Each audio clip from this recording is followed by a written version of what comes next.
Imagine this, a courtroom heavy with silence. Every breath feels like thunder in the suffocating air. A man stands before a judge, his eyes wild but desperate, a lion backed into a corner, stripped of its roar. His name is Shylock.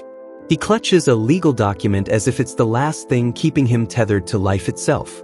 Across from him sits Antonio, pale and trembling, a blade poised ominously near his chest. Justice or vengeance? Mercy or cruelty? These are the questions that hang in the balance, sharp as the knife glinting under the dim light. This story begins not here, though, but in Venice, a city alive with commerce and secrets, where fortunes rise and fall on tides as unpredictable as human hearts. It starts with Antonio, a merchant whose ships sail across oceans chasing dreams of wealth. But tonight he is restless. Something gnaws at him, an unnamed dread clawing at his soul. His friend Bassanio comes to him, asking for money, not just any sum, but enough to court Portia, a woman whose beauty and wit have captured his heart. She's worth risking everything for, Bassanio says, his voice trembling between hope and fear. And so Antonio does what anyone would do for someone they love. He borrows money from Shylock, a Jewish moneylender despised by many, including himself. Now let me pause here. You might think you know where this is going. A tale of greed, perhaps, or betrayal. But no, this isn't simply about gold or debt. It's about something far more dangerous, promises made in hatred, bonds forged in mistrust.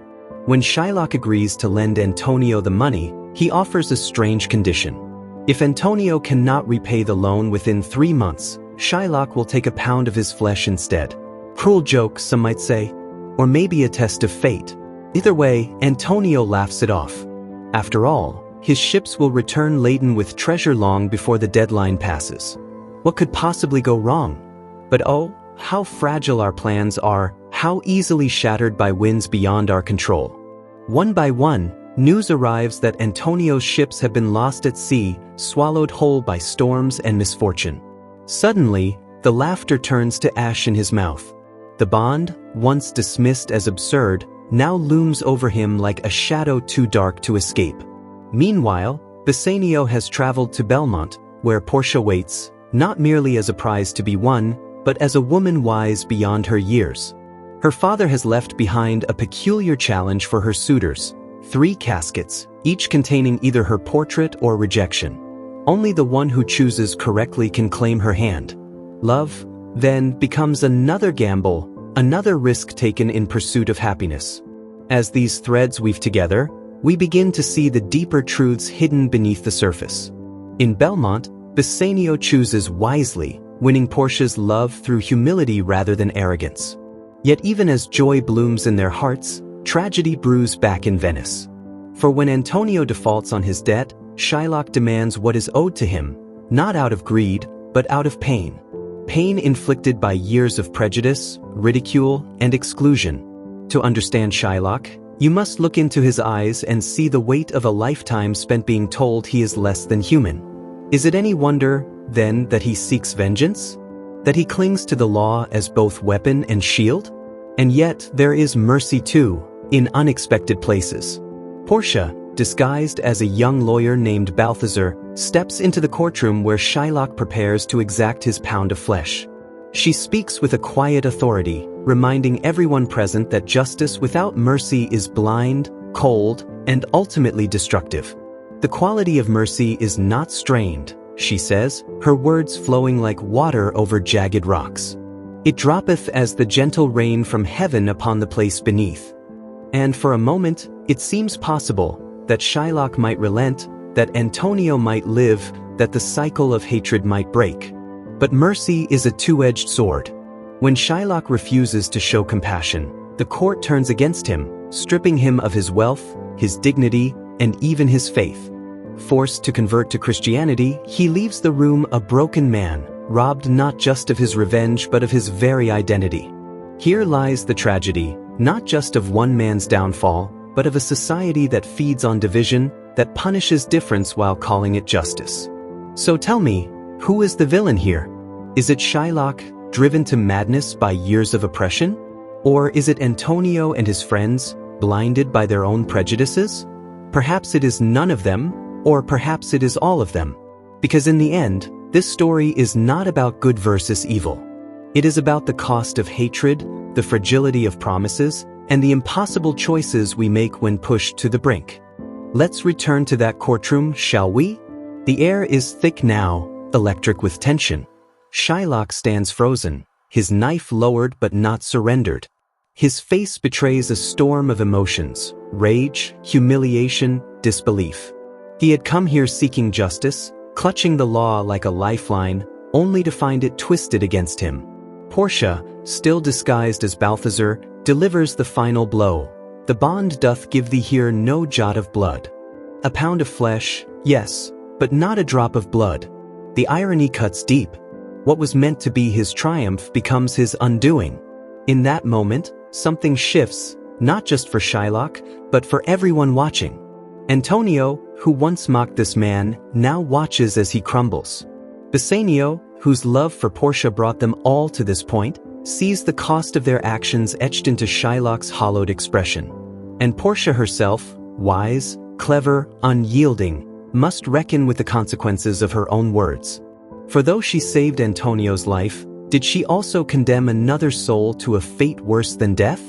The court decrees that Shylock must forfeit half his wealth to the state and the other half to Antonio. Worse yet, he is forced to convert to Christianity, erasing the faith that has been his anchor in a hostile world. As he walks away, stripped of everything he holds dear, you can almost hear the silence screaming louder than any cry. This is what hatred does. It consumes until there's nothing left but ash. But let us not forget the ripple effects of this verdict. In Belmont, where love seemed so certain, cracks begin to form. After the trial, Bassanio confesses to Portia that he gave away his wedding ring, a token of their bond, to the lawyer Balthazar, who, unbeknownst to him, is Portia in disguise. It's a small betrayal, perhaps, but one laden with meaning. Trust, after all, is fragile. Promises, even those made in love, can break under pressure. When Portia reveals her ruse, there's laughter, but beneath it lies an unease, a reminder that even the purest relationships are not immune to doubt. And then there's Antonio.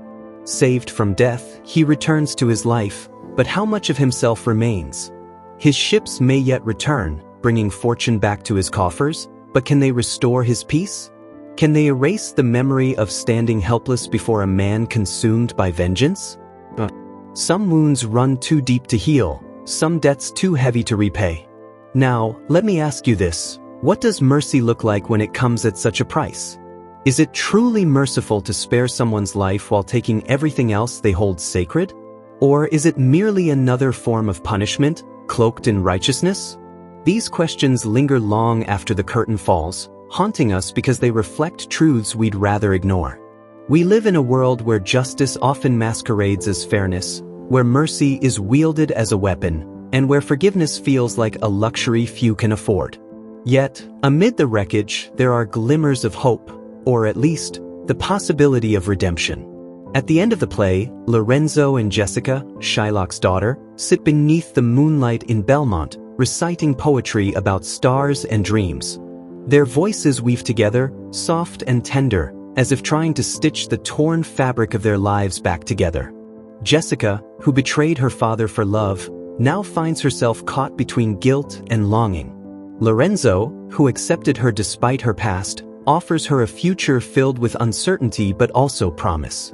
Together, they remind us that even in the darkest nights, light can still shine, if only faintly. And what of Shylock? We never see him again after his exit from the courtroom, but his absence speaks volumes. He carries with him the weight of centuries, the pain of being an outsider, the burden of being judged not by your actions but by your identity. His story forces us to confront uncomfortable truths about ourselves: how quick we are to dehumanize those who are different, how eager we are to justify cruelty in the name of justice. This tale, born in Elizabethan England, resonates today because its themes are timeless. Hatred and prejudice still poison our societies. Justice and mercy still wrestle for dominance in our courts and hearts. Promises still bind us, sometimes tighter than we realize. And yet, within these conflicts lies the potential for transformation, for individuals and communities alike. So, as we leave Venice behind, let us carry with us the lessons hidden within its streets and shadows. Let us remember the cost of hatred, the fragility of promises, and the power of mercy, both given and withheld. Let us honor the complexity of human nature, refusing to reduce people to heroes or villains. Because in the end, this story is not just about Antonio, Shylock, or Portia. It's about us, all of us, grappling with the same moral ambiguities, the same yearning for connection, the same struggle to find meaning in a flawed and beautiful world. Feel like you're meant for more, but don't know how to get there? You're not alone. Every success story starts with doubt and a spark. The Self-Made Millionaire, Zero to Wealth isn't just a book. It's your roadmap to purpose, confidence, and success, built on real lessons from real millionaires. One reader said, "It didn't feel like a book. It felt like my future talking to me." Inside, you'll find the exact mindset and principles used by the world's most successful people. No fluff, just real, life-changing wisdom. Ready to take the first step? Get it 100% free. Just subscribe and comment "book" below.